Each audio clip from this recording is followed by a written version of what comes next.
આજે સવારે 10 વાગે ગાંધી પ્રતિમા પાસે ચોક ખાતે એક ધરણાનો કાર્યક્રમ રાખ્યો હતો। એક મતદાર તરીકે જે આવતું સુરત લોકસભાનું ઇલેક્શન છે એમાં મારે મત મારો કોને આપવો એ માટે ગાંધી પ્રતિમા પાસે લોકોને આહવાન કર્યું હતું કે આપણો મતનો અધિકાર કોઈ 3-4 જણા વેચાઈ જાય તો એ છીનવી કઈ રીતે શકે। એટલા માટે સુરત શહેરના 19,68,000 જેટલા મતદારોનો અવાજ બનીને આજે મારા દ્વારા ગાંધી પ્રતિમા પાસે ધરણાનો જે કાર્યક્રમ આપ્યો હતો એ કાર્યક્રમ દરમિયાન અઠવા પોલીસ દ્વારા અમને ડિટેન કરવામાં આવ્યા હતા। અને હું લોકોને કહેવા માંગુ છું, આ લોકશાહી છે, લોકતંત્રનો દુરુપયોગ થયો છે।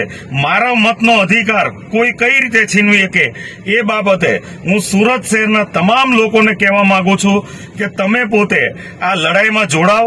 પોતાના મતનો અધિકાર 4-5 જણા વેચી કઈ રીતે કે હું તમામ લોકોને વિનંતી કરું છું આગામી દિવસોમાં સોશિયલ મીડિયા દ્વારા અથવા કોઈ પણ રીતે જનજાગૃતિ કરી આવતી 7 તારીખ સુધીમાં તમારા મતનો અધિકાર તમને પાછો મળે એ માટે પ્રયત્ન ખૂબ કરવા જરૂરી છે। દિનેશ કાછડિયા, પૂર્વ કોર્પોરેટર, સુરત મહાનગરપાલિકા।